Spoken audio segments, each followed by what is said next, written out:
How's it going, everyone? Got quite a bit to talk about in this video. There are some rumblings with PlayStation Plus going on. Bibley-kun, who has been the very, very reliable leaker when it comes to PlayStation Plus Essential, Extra, and all that stuff, noted something on Twitter that I am very curious about. We'll talk about that.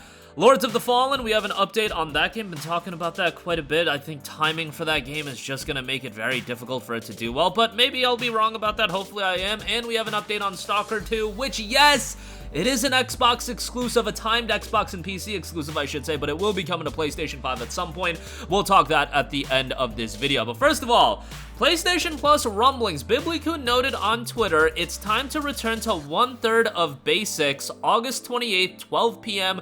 Central Time. And Central Standard Time, and this has a lot of people speculating what this could be. Now, August 28th is a Monday. August 29th, obviously, will have the addition of Sea of Stars to PlayStation Plus Extra, and then, generally speaking, you get the announcement of the PlayStation Plus games on the final Wednesday of the month, so that would be August 30th. That doesn't really line up with that August 28th timetable. I saw a lot of people in the Twitter reply section see the number of 3 and was like, oh, PlayStation 3 emulation confirmed, and I'm just like, how does that make any sense? It seems like it'll be something in regards to PlayStation Plus Essential, given that Plus Essential is pictured in the image he attached, and why would you add like PlayStation 3 titles to Plus Essential? That doesn't really make any sense.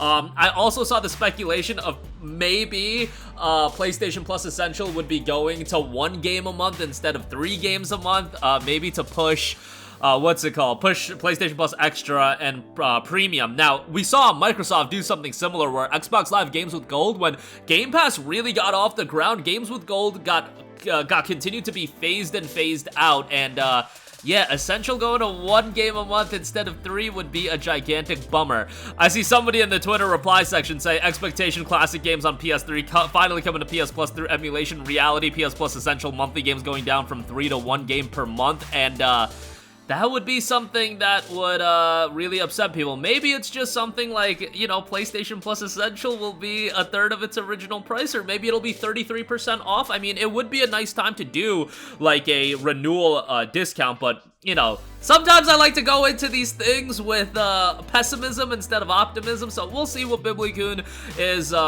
is alluding to, but that information should be coming out August 28th, 12 p.m. Central Standard Time, so be on the lookout for that. What it is, obviously, we'll let you guys know once we have the official information on that. So you'll have this PlayStation Plus information drop on August 28th. Sea of Stars will be coming to Plus Extra on August 29th, and if, you know, passes prologue and we see the same thing with Plus that we've always seen, PlayStation Plus Essential should be revealed on August the 30th. So that is the timetable for PlayStation Plus right now. PlayStation Plus Essential, that is, should be revealed on August 30th. But given that Bibley-kun is noting something with Plus Essential should be going on August 28th, something might change as far as that's concerned. But definitely, I would not be too surprised if Sony pulls the same thing that Microsoft did and they pull back on games with gold, much like Microsoft did. They just continue to pull back with games with gold, and they pull back on PlayStation Plus Essential. Because at the end of the day, if you're an Essential subscriber, chances are you're subscribed to that not for the monthly games. You're subscribed to that for the online play, to play your Call of Duties of the world, your sports games of the world, everything like that.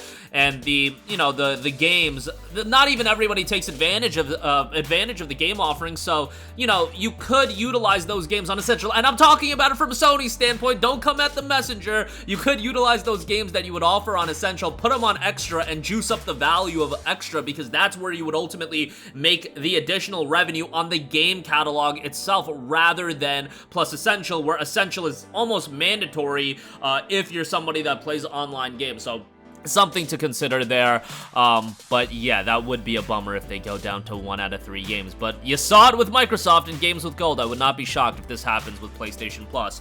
Moving on from that, Lords of the Fallen has officially gone gold. Lampbearer, we offer glad tidings for Lords of the Fallen as it has officially gone gold, launching October the 13th. To mark this momentous occasion, next week we'll open the Hexworks dev journals, where we'll endeavor to answer your burning questions. Lords of the Fallen officially gone gold. Obviously, at this point, they're still continuing to work on day 1 patches, future patches, DLC if they're gonna do that. Lords of the Fallen had DLC, so I would imagine this game would have DLC as well. Talked about it before. When you look at the slate of games in October, I really do think Lords of the Fallen is just, it's just sandwiched between a lot of big games. When you're talking about early October, you have AC Mirage, and then, you know, later in October, you have Spider-Man 2 and Alan Wake 2, Lords of the Fallen falling right in the middle. I am curious to see how the game does, and, you know, you're just never gonna escape. If you have a release date in October, generally speaking, every year is gonna be a hectic year with a lot of big releases. It's just this year, you got Spider-Man 2, you got Alan Wake 2, you got Ghost Runner 2, you got Lords of the Fallen, you got Assassin's Creed Mirage, you got Sonic Superstars, there's the Metal Gear collection, and I'm probably forgetting quite a few games on top of that, but there's a lot of stuff coming out. That a game like Lords of the Fallen, it wasn't a colossal success back in 2014. Like, it was a fine Souls-like game, don't get it twisted. I thought it was an alright game, but it's not like it was this blow-away title. But, you know, this game kind of being a refresh, I don't think it's leaning on the original IP. I think people will just go into it as a new title and see how it does. And if it's received well, look, a Souls game that's received well, I think will always do relatively well. Because, you know, with the Souls-like games, you're gonna see people streaming the games, you're gonna see content creators creating content for the game, and it's gonna be a game that hopefully does have a little bit of longevity, so even if right out the gate it doesn't do exceedingly well, down the line, you know, it could ramp up in sales throughout the rest of the year. It is a $70 title, that's something to consider as well, but, you know, that's a reality you're just gonna have to face. It is nice, it's gone gold, and it will be out October 13th. Lastly, I do want to note, S.T.A.L.K.E.R 2 Heart of Chernobyl Bolts and Bullets trailer has dropped. This game looks awesome, and some of you guys might not know, yes, it's Xbox and PC timed exclusive, but it will be coming to PlayStation 5 at some point. I believe initially we had heard that it would be a 3-month timed exclusivity window, so that's not even a lengthy exclusivity window at all. And you know what? If you're gonna complain about this, just please don't if you're a PlayStation guy. Sony does nonsense like this all the time. Final Fantasy 16, and that's probably gonna be a 1-year window, and we don't even know if that's gonna come to Xbox. Look at the 7 remake. Like, yo, Sony does this. I mean, Deathloop, Ghostwire Tokyo, we can go on and on. I just hate the practice of timed exclusives. It's the worst thing, but at least from the Microsoft standpoint, they are offering value with this deal because the game will be on Game Pass as well, so that's fantastic if you do have an Xbox Series or a PC. I think the game looks great. I was a huge fan of S.T.A.L.K.E.R on PC. Those games do show their age coming out, I believe, in 2010 and 2011, the early 2010s, maybe even the late 2000s. They are more realistic. They're definitely very atmospheric, and they don't hold your hand much, so they're not going to be for everyone, and I am curious to see how they make S.T.A.L.K.E.R 2 more accessible to, you know, a 2024 audience. The game is scheduled for Q1 of 24, and then ultimately the PlayStation 5 release, you would think, would be out by year's end, so that'll be something to be on lookout for. I think the game looks great, and obviously it's had a tumultuous development cycle, but that was really kind of out of their hands.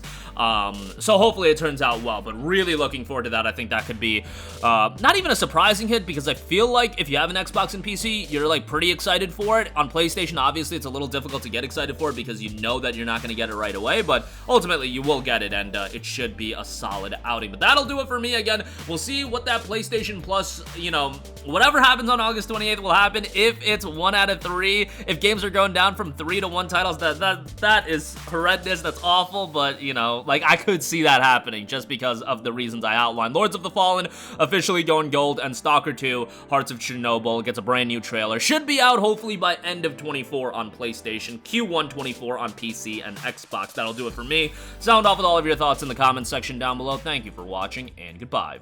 Hey guys, we hope you enjoyed the video, and if you did, make sure to hit the subscribe button, and if you're already subscribed, do us a favor and hit the bell icon. This way you'll be notified whenever we post a new video. That's the best way to keep up with all of our uploads, and we usually try to upload 2 videos a day. And with the bell icon hit, you'll be notified whenever we do upload a video. As always, thanks for watching.